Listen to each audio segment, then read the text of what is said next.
James Gunn releases the first look at the Lanterns. And, well, this is it. I mean, it's not surprising based on the descriptions of it, of this earthbound Green Lantern adventure. You know, it's not that it couldn't happen. You know, Lantern spends time on Earth, but it's just more of the obvious state of affairs for Warner Bros. Is they don't have the money for it. So how do we do? And I guess Green Lantern is still high on the pecking order. I mean, at one time, Green Lantern comics got very popular. And when they did the New 52, they didn't really want to change that much. And Batman, they didn't want to change, even though it didn't make any sense because in the reboot, it was supposed to only have been 5 years' time. But Batman had all these Robins that he raised to adulthood. It just didn't really work.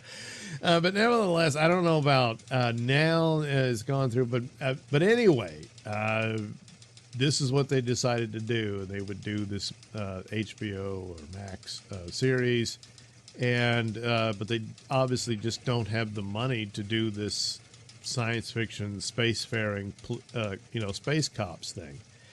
So it's not surprising that this is how you'll see them initially. Now, my guess is the first episode probably be the most special effects laden one, just introducing them as the Green Lanterns, and then they realize they got to go to Earth because of this mystery they've got to deal with.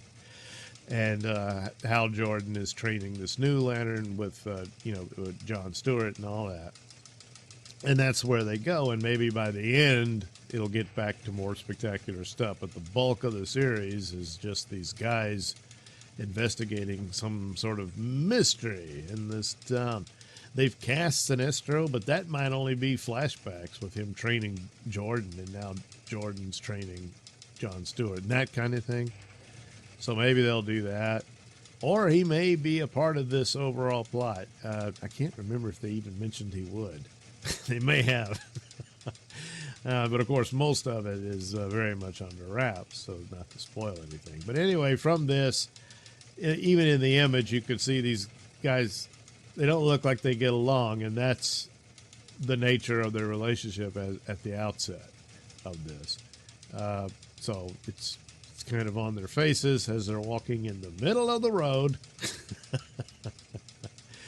and just wearing regular clothing. But, of course, upon closer inspection, you can see Hal Jordan is wearing the Green Lantern ring.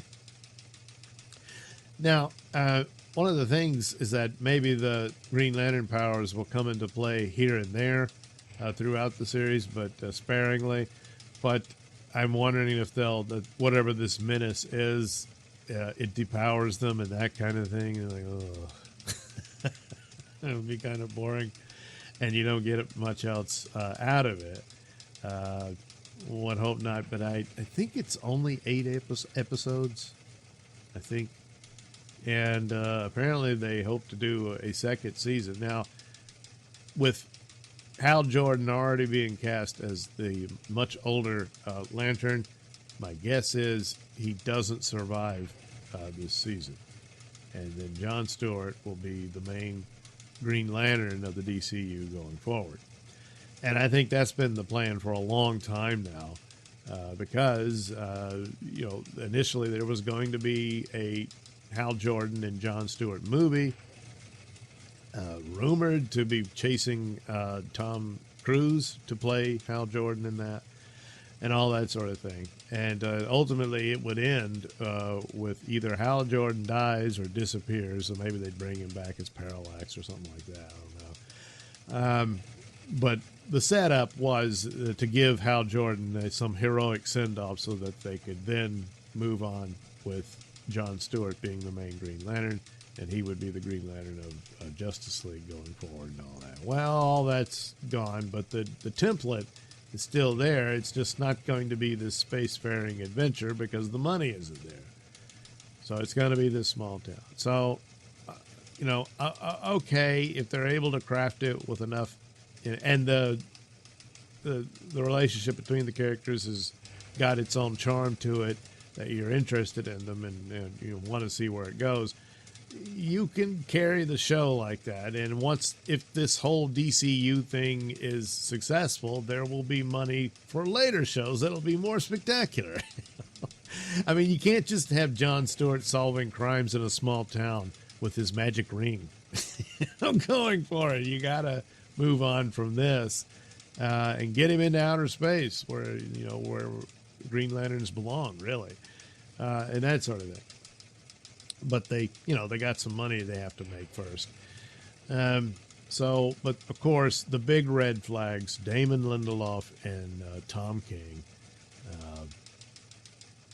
very, very troubling red flags there for what one can expect from this series. So I was intrigued by the announcement of it initially, but with that being the team behind it, extraordinarily dubious on whether or not this will be any good at all. Which I hate. I would really like it to be good, of course. I want all of these projects to be good. But when you hear names like that and I'm familiar with their work, I just, not optimistic. So hopefully I'll be wrong. And of course, the showrunner is, what's his name again? Chris Mundy, who worked on Ozark. So pretty much, hopefully, maybe he's more in charge than anyone else. And if that's the case, maybe he can guide this to a satisfying set of episodes for Green Lantern. So we'll see how that plays out.